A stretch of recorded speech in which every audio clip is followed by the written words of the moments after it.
Hi, everybody. Time for Nature Adventures. This is Minnie Kansman, your host today, along with my cohort, Neshi Lokotz.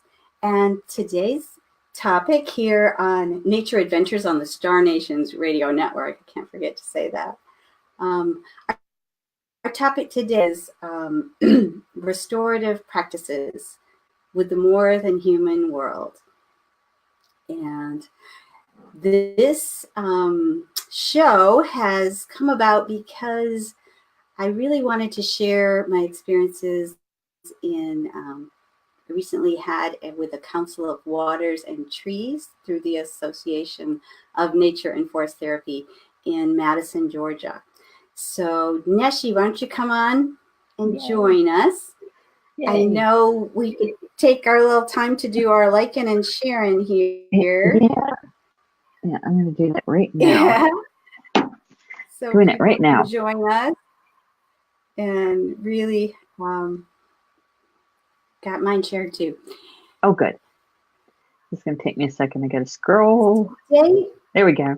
Today, I really want to share with you the Council of Waters and Trees is part of an ongoing continuing education with the Nature and Forest Therapy program that I studied with 4 years, became a certified guide through the Nature and the Association of Nature and Forest Therapy. And Council of Water and Trees is open to the public. It's open to anyone. You don't have to be a certified guide to attend one of these events. You just have to really have a desire to spend some time with nature. We were there for 4 nights, 5 days, and they took venues all over the world. Neshi and I were looking that up, and I found out, the next one is in New Hampshire in May, and there's one in Chicago in August, but there's also one in England, and what was the other? Colombia and Canada. Yeah. And so they're all over the world, and you can find out more about their locations and the Nature and Forest Therapy program by visiting their website, and Neshi's got a link to that. Yeah, and I'll put that up in just a sec. Okay, she's liking and sharing right now. Yeah, I got to share it over to a couple places. So today, I wrote an article for last month's magazine, for the Star Nations magazine, about my time in Georgia.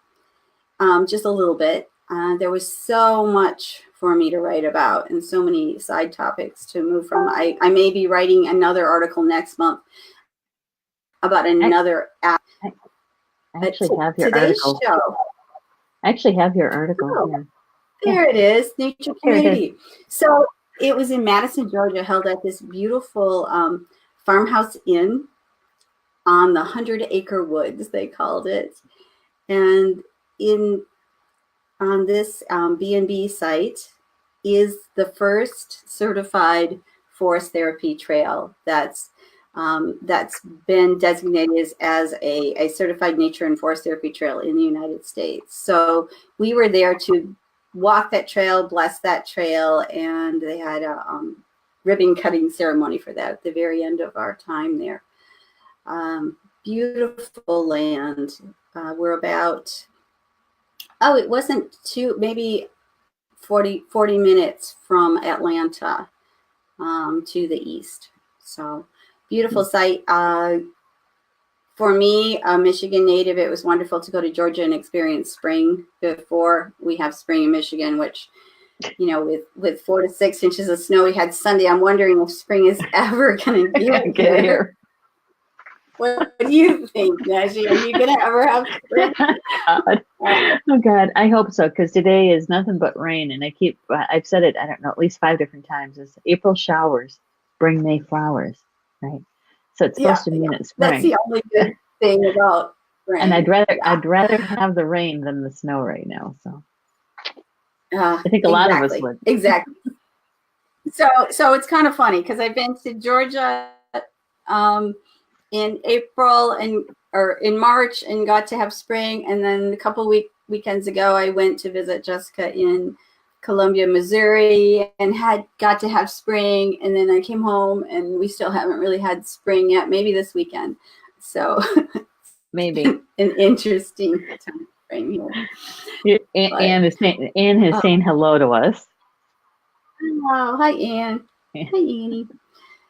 So yeah, I don't even know where to begin. I had such an amazing week, and of course, in the middle of that all, some of you may know that I was purchasing a house, selling my house here. So it was kind of crazy. I never would have taken that time off if I hadn't had it scheduled beforehand. But I know, the universe has plans that for us that we don't always see. For me, I needed that pause. I needed that time to regroup and recharge for what I've been doing the last 3 weeks since I've been back. Mm-hmm. So when I do this nature forest therapy training, or this work that I do, or when I lead a walk even, I have found I'm the more relaxed than I ever am. It takes me to a place where I can just breathe and be with who I am and with nature. And I love that. And I mean, why wouldn't I want to lead more people to do that? Well, and that's just the thing, isn't it? That we, the royal we really don't take the time to truly relax. I mean, there's probably many of us that don't even remember what that's like to really relax, right? And so I know that with the forest bathing experience, we have that opportunity to do that, to relax. And Neshi, it's almost like you're waiting for someone to give you permission to do that. Like, okay, I'm going on a walk with a certified guide now, and I paid money, and now I get to relax because I set it all up, or I'm going to do a training. And it's interesting how our society is like, you're not productive if you're relaxing. Right. You're not producing anything. Right. Right. Yeah. Oh my gosh. I used to think that was. I used to think that that was just a Midwestern trait, but I think that this across the board, Oh, I think so it's a belief system that got started, and we were raised in it. Yeah, and in that busyness, somehow we disconnected from the natural world. Yes. In that piece, somehow we forgot our connection. Mm-hmm. We've always had a connection, and we always have a connection. It's in our DNA. It's always there. It's just that we have to remember and rekindle and nurture that again sometimes, that we forget. And it's all about remembering when you go to the forest. And so many of my people that come along on my walks, I tell you, 80% of the people will say to me at some point, I did this as a child. Oh, I remember this. Yeah. It felt so good. And they'll remember how they felt and the joy and freedom they had as a kid, just playing in nature. And it wasn't okay for that adult to continue doing that. Right. Yeah. Yeah. That adulting thing has really kind of got us out of balance, hasn't it? Yeah. So now I'm taking the adults out by the hand out to the forest and helping them to just have their own experiences again with something that we've labeled in the Nature and Forest Therapy program, which I love, called the More Than Human World. More Than Human World. I'm gonna more put that in the notes. than human world. Yeah, because we can say environment, and that can conjure up something. We can say nature, and that might be something else.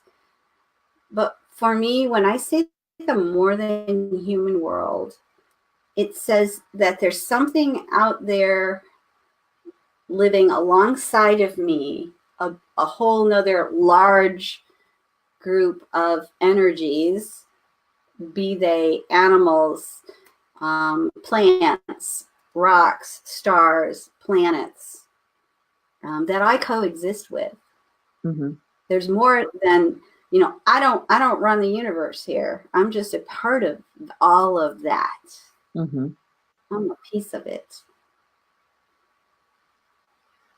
Yeah. So this morning when I woke up, Neshi, and I was thinking about, how do we describe that more than human world? Your tobacco ceremony came to my mind, and I could hear you saying all of those pieces mm-hmm. of who were giving this offering of this tobacco to, or assistance from.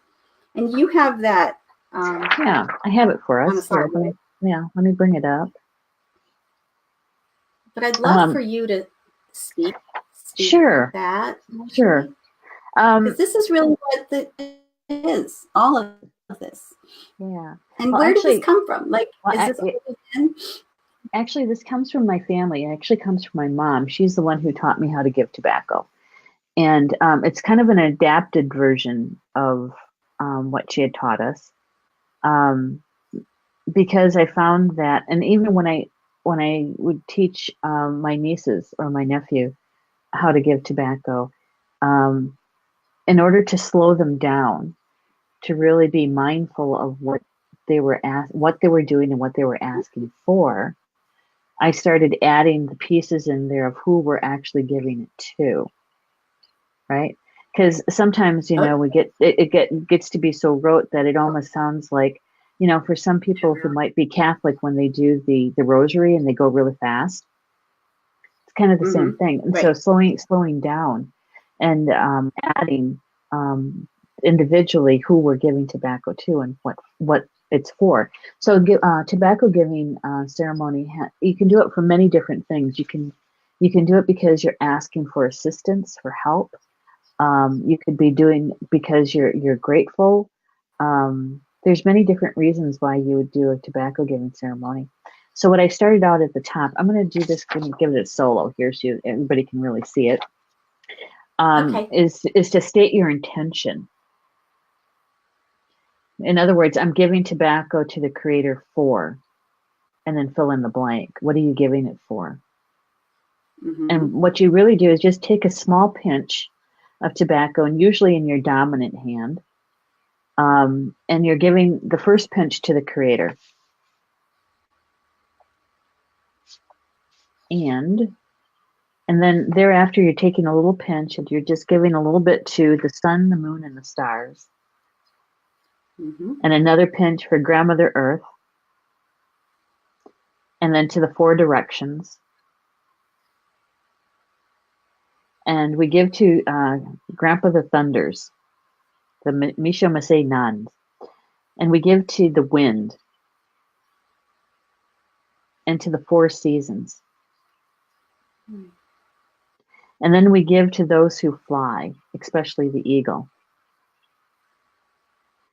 And then those who crawl, those who swim. The four-legged and the two-legged.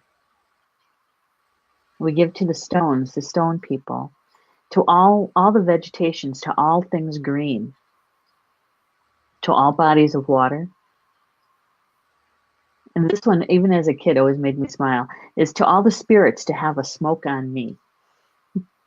And then take a pinch of tobacco and say your spirit name, your English name, your Indian name.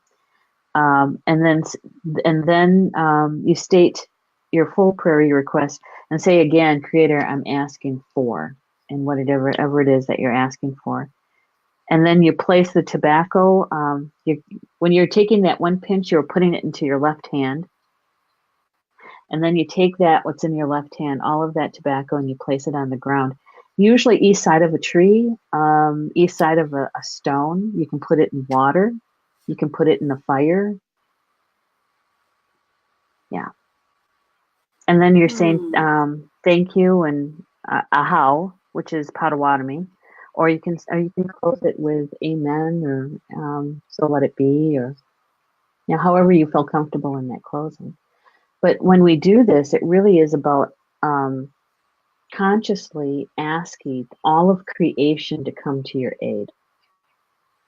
And so it's not a small thing that we're doing. It's actually we're connecting to all of creation because we're a part of it, like you said, and we're asking our relatives to come and help us. Mm-hmm. Yeah. And why tobacco? Tobacco is one of the sacred. Our sisters are still having quite a conversation. Yes. That's with all the beepings going on. Both are our phones. But tobacco is one of the sacred medicines. We believe that the Creator gave this particular tobacco to the native people here on Turtle Island, and it just happens to be one of the sacred four. And so that's why we give tobacco. The tobacco is kind of like it feeds the spirit. It nourishes them. Because in spirit, they don't have the access to the tobacco that we do in the physical world. And so that's the offering. It's the energy exchange for requesting their help. Yeah. Yeah. Thank you. You're welcome. That was beautiful. That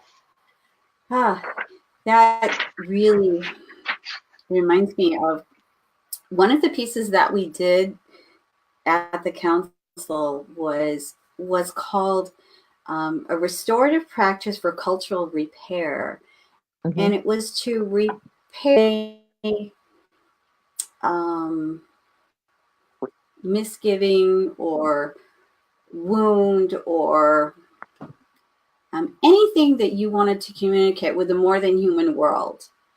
And Amos, the founder of Nature and Forest Therapy, Amos Clifford, he's named it Aloha Robes, and that's what I'll be writing about for the magazine next month. Oh, good. But I wanted to just share a little bit about it because I think your tobacco ceremony would work perfectly with it too. Mm-hmm. But he derived it from his studies of what is it called? I wrote this down here somewhere. Cultural repair. Cultural repair with a more than human world.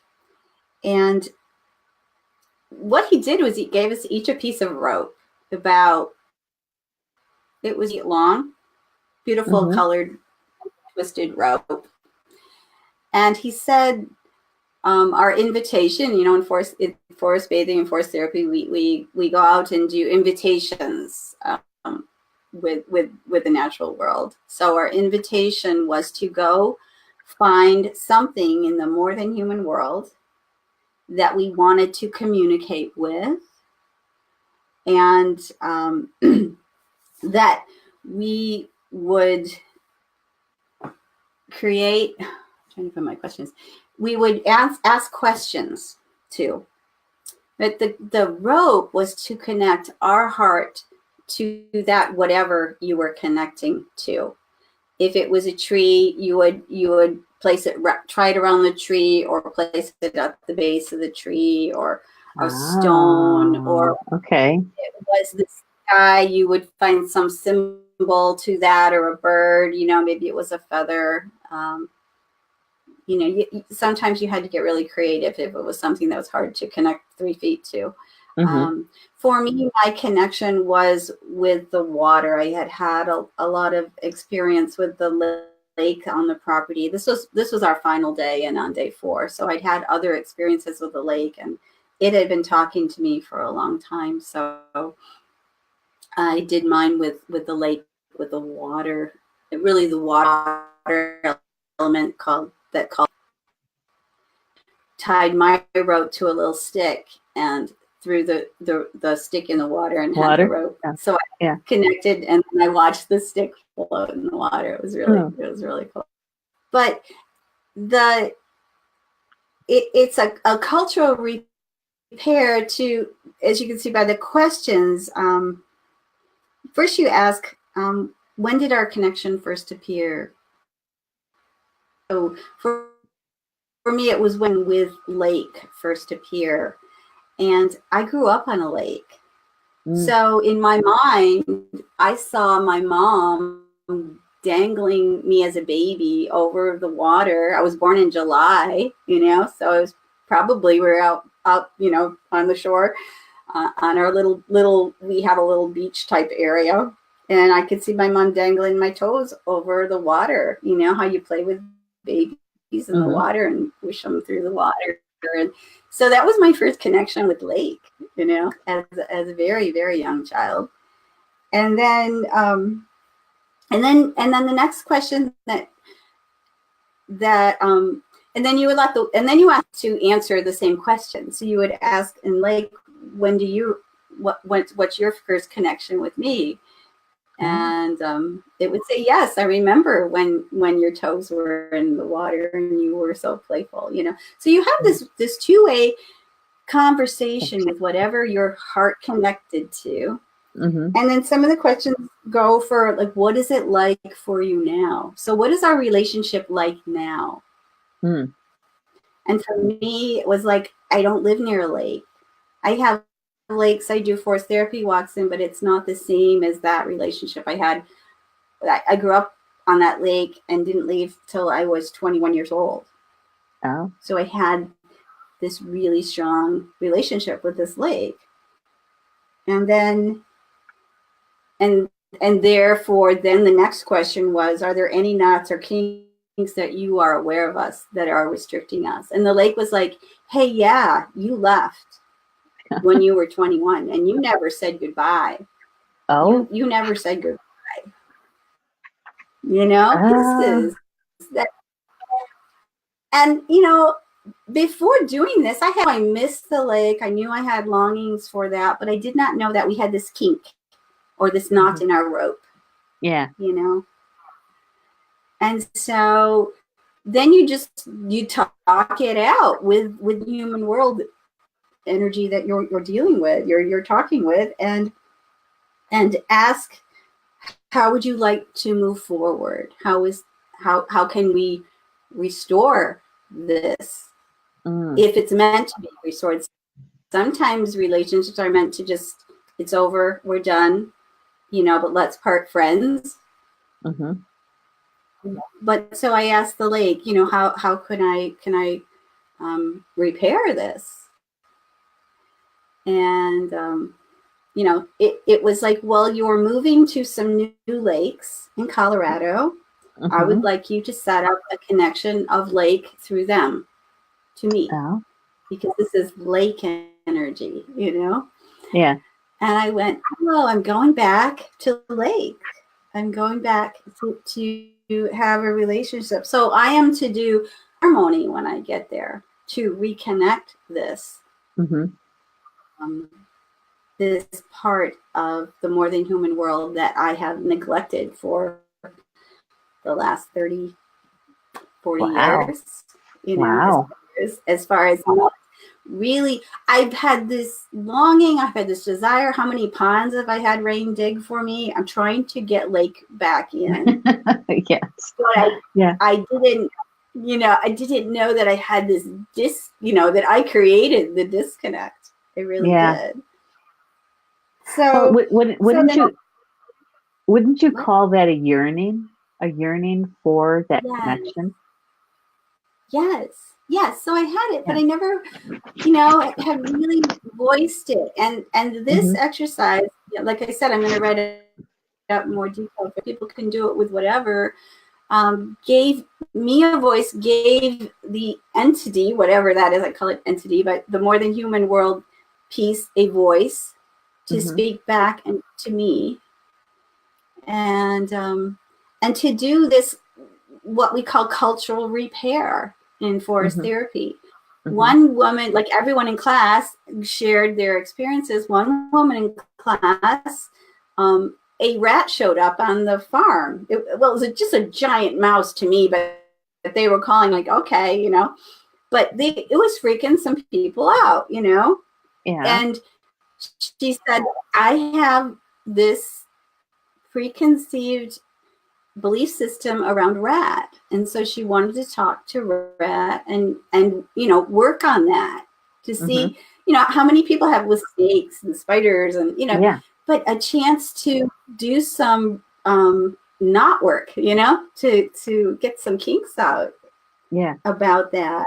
And so there was, some great ahas about, I'm just a rat trying to find some food, here. And the dog food happens to be really available and easy to get to, and I'm not hurting you. And, so there was just interesting conversations that would come up with this action. And so you just ask, how would you like it to look moving forward?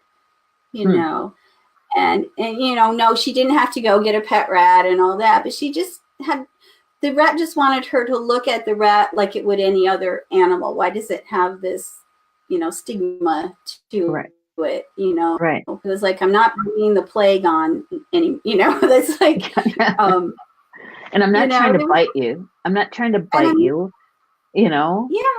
Just leave me to my dinner and I'll be fine. You'll be fine. I'm outside. I didn't come in the house, all of that. So, having those conversations with those beings, and people, they talk to birds and they talk to I'm trying to think of other, there was the wetlands, and there's just all of these pieces, even pieces that we feel, there's that environmental piece that humans are destroying whatever, and people have some cultural repair to do with that. But it's like the humans are, but no, what about you? What is your piece? What is your connection, with like you did with the water in South Dakota, right? North Dakota. The water protector. Yeah. Right. So it's like people, but like, what did Neshi connect with water when you were there? Yeah. And what cultural repair could you do, or did you do? I'm assuming you probably did do while you were there, because I know you. Well, one of the things that stays with me is in the native culture, a lot of the native cultures, the women are the ones who do the water ceremony, and so and it's different from nation to nation. But experiencing the one out in North Dakota that was done by a Lakota woman was literally walking as a group down to the water, and she had a container of water. And so in the sacred circle, she's the one who kind of started out clockwise, and anybody who wanted a drink of the water could have a drink of the water. And then what she did was we all went down to the river to sing the water song. And then she actually did the water ceremony at the river, right? And so it was very communal. And it reminded me of the Potawatomi. It reminded me of our water ceremony and how the women sing the song, and how the water is shared communally in that ceremony. And we do that whenever we have ceremony here at home. It's with the pipe and it's with water, because water is the lifeblood. It's the blood of Grandmother Earth. And so when we take it in, we're literally taking in Grandmother Earth into our bodies. So that reconnection. Right. So there's sacred. A lot of reconnection with ceremony, or that remembering with ceremony of your connection. Right. Yeah. I like that, though. I love that. Go ahead. No, I just have to say something just for a second. I don't know. The audience might actually notice this.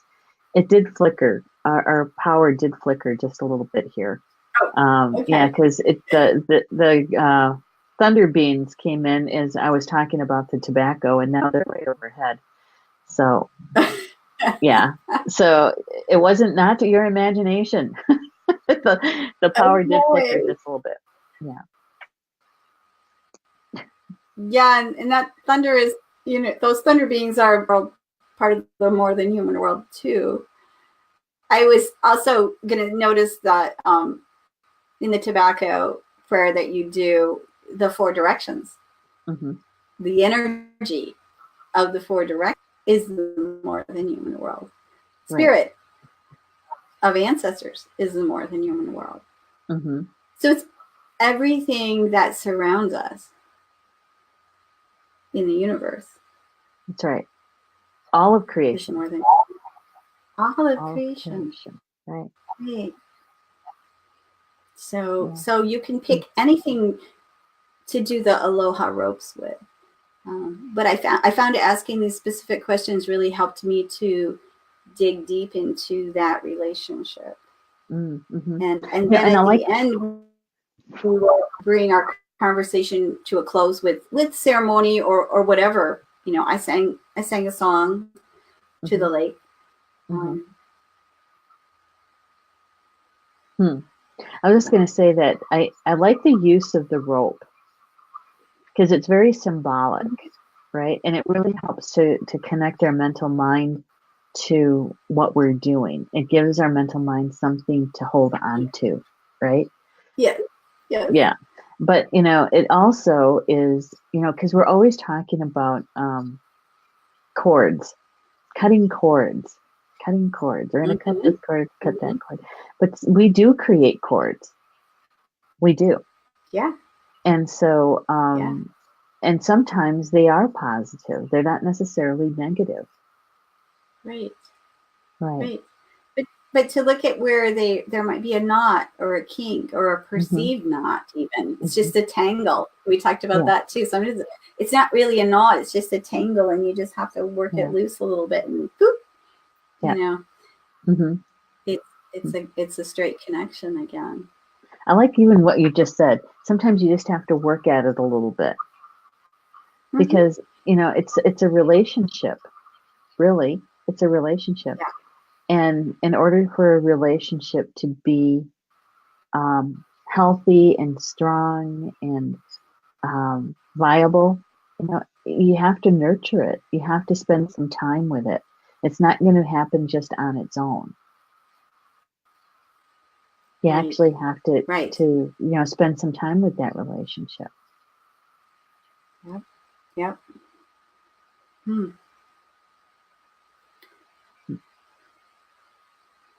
For those of us who stay indoors 95% of the time, everybody's going, how do I strengthen that relationship? How do I restore it?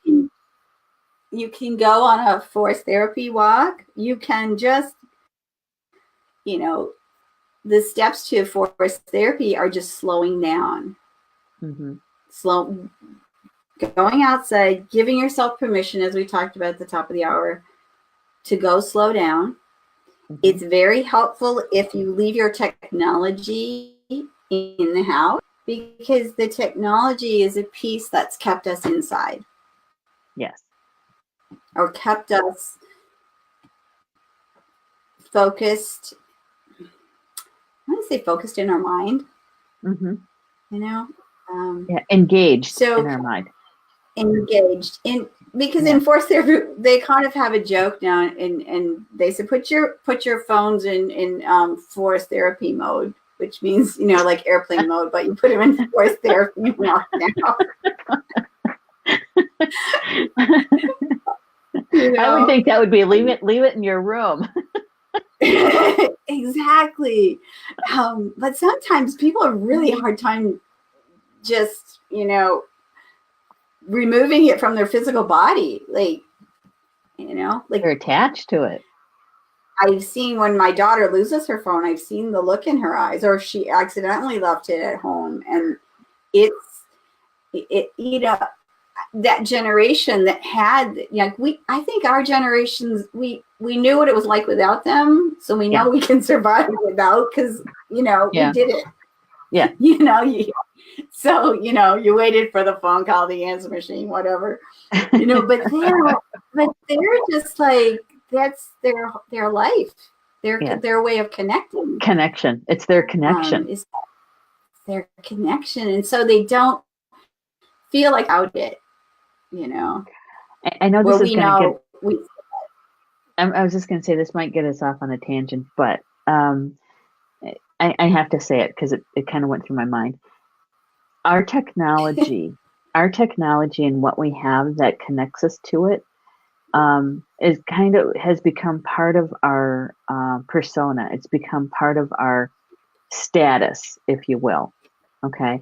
So, it depends on what kind of phone do you have. Do you have an iPhone 10?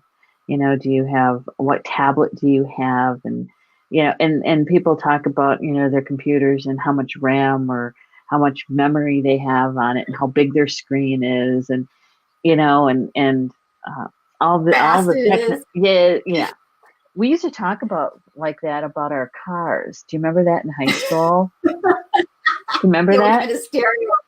What kind of stereo did you have? How big is the engine under the hood, and if it was dual exhaust, if you only had an AM radio or an FM, or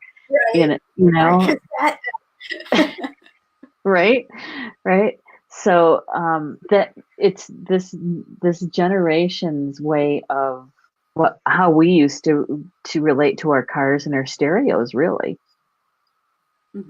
Our record collection. Right. The vinyl that everybody's going back to. Yeah, but to disconnect to it, I can imagine almost feeling like this feeling of lost. I'm lost without it. I don't, my whole life is in that phone. Their appointments, their contacts, their pictures, their books. Right. Okay, so I'm in Georgia. And I just placed an offer on a house in Colorado like 2 days before I left. And the realtor is, wanting to engage with me like every single day. I left my phone in my room. And when we were on a break, lunch break, dinner break, really just two, I would go up and I would check to see what he wanted, if there was anything I could answer him, or, Rain was very helpful, holding down the fort on some pieces. But I chose to just check in twice a day with him. And he knew where I was, what I was doing, but I was not going to take that phone with me and be checking an email while, Amos is trying to lead a forced therapy walk, because that's not what I was there for. Yeah. And that's really besides. And besides, it's rude. And there was, there were moments, so many moments. But I remember one where we were sent out on an invitation, and I went out and I was just walking around the farm, and I was so, tuned in, tapped in, turned on. In forest therapy we say, you just dropped in. I was so dropped in that I was just in that Zen place of liminal mind where, I had no idea that I just placed an offer on a house, because that didn't matter at that moment, and all was well with the world. And I was just in my mini Zen place. And I just remember thinking, oh, I just want more of this in my life. I just want more of this, because it feels so good and it's so healthy for us and for our minds to take those Wi-Fi breaks, to to drop in. And with that, I always say nature wants to give us her medicine. She has medicine for us, and it's all about relaxing. It's all about letting go and trusting that you know, that connection, you know, I really felt that all's right with the world. I was like, everything's just fine. So you know, I don't have to worry about. Yeah. Thinking back to your very first experience, right, with forest therapy, and remembering what that was like, because you know you're already you have a really strong connection to nature to begin with. Okay. Yes. So for those that may not have that strong of connection, but they have this desire to experience forest therapy, what would you say would be a good tip or tips on how to drop in? Mm-hmm. Well, I remember my very first invitation from Amos when I was in the Smoky Mountains in North Carolina. We were all standing in a really grassy meadow with forest around us. There was a stream nearby, gorgeous spot. It was like a picnic spot, you know, but we had it all to ourselves. And he had us go get a rock from the river that we could hold in our hands. And one or two, I think we had two rocks. And he had us stand in the circle. We were holding our arms out and holding these rocks. And we were just really feeling our bodies and the weight of the rocks with our bodies, and our bodies connected to the earth. And it was for me, you know, feeling in the present moment where your body is. Because a lot of times we don't do that. You talk about grounding all the time. All the time. It was feeling, where is my physical body in this more than human world? And the stones, the weight of the stones helped me to feel that even more, because I could lift them up and I could feel how my body balance shifted. You know, I think we moved around in a circle with our eyes closed, and we realized where we are in the world. You know, and that was really, really awesome. In forest therapy, any time that you can tune into one of your senses, whether, you know, you pinpoint the sense of touch, which we were doing with that, or hearing, just go outside and just listen. Even closing your eyes, because then you don't have the physical visual going on. And just hear what you can hear. And there'll be, you know, the human sounds and the more than human world sounds. And if you listen really closely and for quite a while, you'll start to hear what I call the symphony. Oh, yeah. It's music. It's music. And the wind will come in, and the birds will come in, and then a truck will go by, and then the plane will fly, and then, but it's all connected, and you're not judging, ooh, that's a good sound. It's just all this sound. That's a symphony. And that, again, the world where you were immersed in.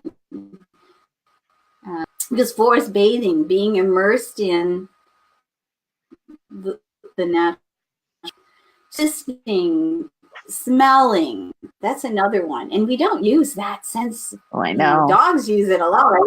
I watch Rosie when I take her out, and I'm sure George, you know, they're all about the scent. I think, you know, they're just feeling their world through scent. Yes. But we have it too, you know, and the better you get at that. But even, you know, sometimes I have to take the leaves and rub them in my hands, or, you know, take the twig of the pine branch and just break it and put it right. You got to put it right in front of your nose sometimes, you know. Well, think about the dogs. They get right down in there too. Yeah, they do. They do. Just go smell the bark of a tree, you know. Just put your nose places you're not usually putting your nose, you know. and you'll be amazed how different one bark smells on a tree. Yeah. Or Really, it's just really turning your attention to it, it's turning your attention to it, because even if, exactly. no matter where you're at, you can, if you're near the ocean at any time, it's just a pause just for a moment and inhale, and you can smell the Right. salt water. You can taste Exactly. it, Exactly. Or if you're in But the pine forest, yeah, you have the scent of the pine. Or right after it rains. Right after it rains, yeah. to go Or the scent. outside and smell the air Yeah. and Grandmother Earth and that loaminess to it, Mm-hmm. Yeah. Yeah. So, but when you take one sense at a time, I think it's easier to make that connection. So in forest therapy, we always start out a walk with something called pleasures of presence, which goes through all the senses. We go through the five senses, but we also sometimes layer sixth, seventh, eighth. We'll do body radar, which I love, which is where you just turn in a really slow circle with your eyes closed, and you find which direction brings you pleasure through your body sense. Your body knows what feels good. Mm-hmm. So then there's mirroring, which is another fun one. I don't think I've done this with you yet, Neshi, but you mirror something you see, and whether it's a cloud and you become that cloud, or it's a bird, and you do a mirror with that. That's another way that we can sense our world. So a lot more than the five senses that we can sense our world with. But starting out with those five is really good. And taste is always interesting. One time I did a silent treat. We were to bring our own lunches, and we were to really taste our lunch. And that was the first time that I ever, because there was no talking, you didn't have lunch with anybody else, you were on your own, and you were to just focus on tasting your lunch. Oh my. And slowing down because we weren't, but you took talking out of it, and it was, because we usually eat and we talk. I mean, it's a social thing. But even when I eat on my own, I don't, I'm always probably looking at my phone or doing something else, but just tasting your standing in the kitchen and not even sitting down. Yeah, exactly.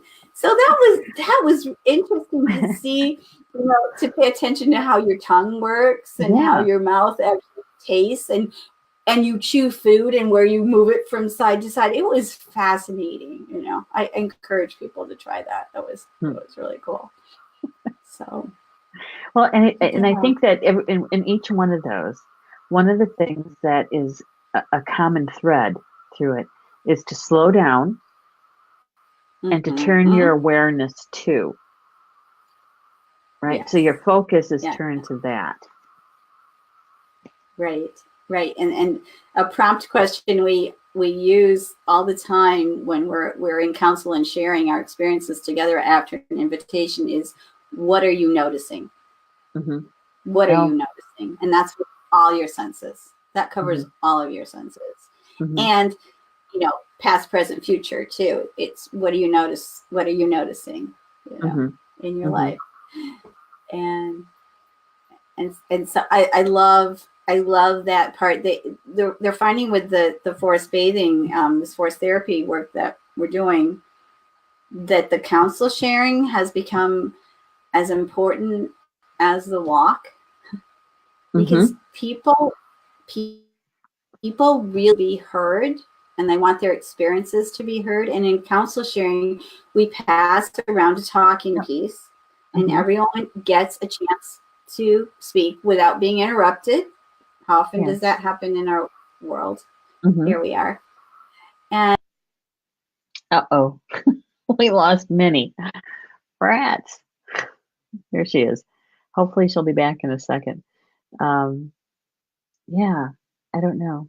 Her internet sometimes it gets a little finicky.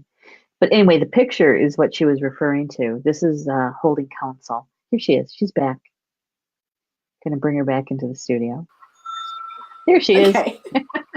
You disappeared on us. I don't think you can hear me anymore. Okay. So we pass around the talking piece, and people, and the prompt is, what are you noticing? And people get to share, and they get to be heard, and they get to share these experiences that they've had, and they may even remember something deeper, or other people's experiences remind them of something else that they experienced. So it's become a really powerful piece of we're calling the way of the council, of sharing and being heard, and getting to speak about your connection, because how often do we get to do that with other people? Not very often. You have another picture here. Let's see. Let's do the one with the water. This is the water ceremony. Oh, yeah. There's the lake. There's the lake that I did my aloha ropes with. We're doing a group blessing with the water here. And an invitation that I often do with water is just for people to look at where water supports them in their lives. How does water support you? And that can take you to a lot of different places. And a lot of people have very playful memories of water too. When we're doing interactions with water, splashing wars fights happen all the time in forest therapy, because people just go to that playful place with water. When we were to share our experiences with our aloha ropes, we were supposed to bring also an image of the more than human world being that we spoke with. And so I just brought a vase of water with all kinds of plants that were growing on the side of where I was talking to it at. And as we walked around the group and shared our experience, I started flicking water in people's faces out of my and they all just start laughing and remembering, and it's just fun. So it is fun. There you have another one here that I found really fascinating. This one, the one with the crows or the raven.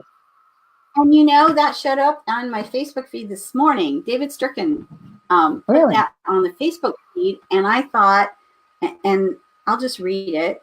Sure. Humans have lost contact with the part of ourselves that connects us with other animals and nature. It is the part of ourself that enables us to experience and to know intuitively the spiritual unity of our own being with all beings. And to know intuitively that we and all life are of the same relation. I thought that, timing was interesting on that. Yeah. And that it's that contact with the part of ourselves, because we are part of that. Here's one. I like this one. Yeah, Bob. This is Bob Huggins at at the Star Nations Academy property there. Yep. Having a nature connection. I don't quite remember what invitation. It was probably introduce yourself to a tree. I'm guessing that's what this invitation was. Yeah. And I think it's really fun that he didn't, a lot of people just choose the biggest tree or the coolest tree. He chose just this tree that spoke to him, and I've had conversations with, tiny little saplings, and they have a whole lot to say. It's not just the forest that are talkers, Mm-hmm. Oh yeah, and we beautiful the forest is there. I love it there so much. Yeah. Let's see. So is that all the pictures? I think we have one more. We have one more. We have this one. It looks like that's the farm. Those are the two. They have Great Pyrenees dogs that lived on the farm there. That took care of all the chickens and kept the coyotes and things out of the hen house and the more than human world. And one of the participants had her aloha with one of the dogs. Oh, really? They were named Zora and Mud Pie. Mud Pie, yeah. It was the female that was always muddy. Zora, the male, she did her aloha ropes with Zora. They ended up just running and playing together through the field and having a really, really grand connection. So, of course we have these connections with our animal companions too. Yeah. I just want to make sure that we get all your pictures in. I think that's we it. We did. Oh, and then show the cover of the magazine from this month. Sure. I voted on this one. I'm so happy it won. I know. I want to go walk in there. I want to take a group there and do forest walks. My goodness. Me too. This is called Old Growth Forest. It's the picture, and there was 3 different images that I would have been happy with any one of them being the cover. And I would normally, defer to my spiritual team and do some dowsing on it and that kind of thing to pick the cover. But it was like, no, have the community vote again. And so I put it up for a poll survey, and this is the picture the image that had the most votes. And who wouldn't want to take that trail? Where does it go? I know. It's a perfect, it's a perfect forest trail. Yeah. It was our nod to Earth Day, which is coming up on the 22nd. Yeah, that is coming up, isn't it? Wow. Yeah. So I just want to by really fast. I am giving a nature and forest therapy walk here in Portland, Michigan, before I moved to Colorado, and that is April 28th, Sunday. And we'll be doing it at the Bogue Flats Recreation Area, where I've shown several pictures of the stone circle there and the Bogue Flats lakes there. So a beautiful place. I'm really happy, having a lot of good response. It's going to be a full walk, a full class. Good. But I still have more room. It's just me, speaking louder, so I can do that. I'm willing to take as many people that show up. Maybe I have to get a megaphone. Yeah, there you go. One of those portable ones. Yeah. Well, good. So tell us the date again. And that's the April 28th. It's on a Sunday. Okay. April 28th. Coming up in just like next week after this weekend. Yep. Yeah. Week after Easter weekend. Yeah. Well, we've got a couple of things coming up here at Star Nations. The Academy. We have the Total Tarot Immersion class with Julie Hedges. That's coming up on May 31st to June 2nd, and that's hands-on. If you're just beginning tarot, or if you're wanting to really strengthen your skills and knowledge about it, bring your decks with you, because they'll be hands-on doing readings and using the decks of different tarot cards. That's here in Toma at the Academy. And we also have coming up the first weekend in May is Polly Jo LeBay is going to be coming in from Massachusetts, and she's teaching quantum healing energies. It's a healing weekend. And if you if you feel like you're stuck, or this is some deep stuff. So if you're looking for Yeah. some deep healing, that's the weekend to join us. That's for sure. Last year's was, oh my gosh, so much shifted after that. Yeah, those are just the two that are coming up. We have other classes coming up as well. I just put in the live chat the link if you're interested in the Star Nations magazine. The April issue is what's out right now. Yeah, the information's there if you'd like to get your own copy, so you can read the community, nature community. Is that what the title of yours was? I forget. Yes, nature community. Yeah, if you want to read the rest of Minnie's, oh sure, I want to pull it up there. There it is. There it goes. You want to read the rest of Minnie's article in the April issue. Yeah. And we're coming here for drum making. Don't forget that. Yes. May 18th, the weekend of May 18th, I'll be in Lyons, Michigan. We're going to be doing a George. He's trying to get comfortable against the closet doors. Yeah, May 18th is drum making, sacred drum making at Lyons, Michigan. It's a full class.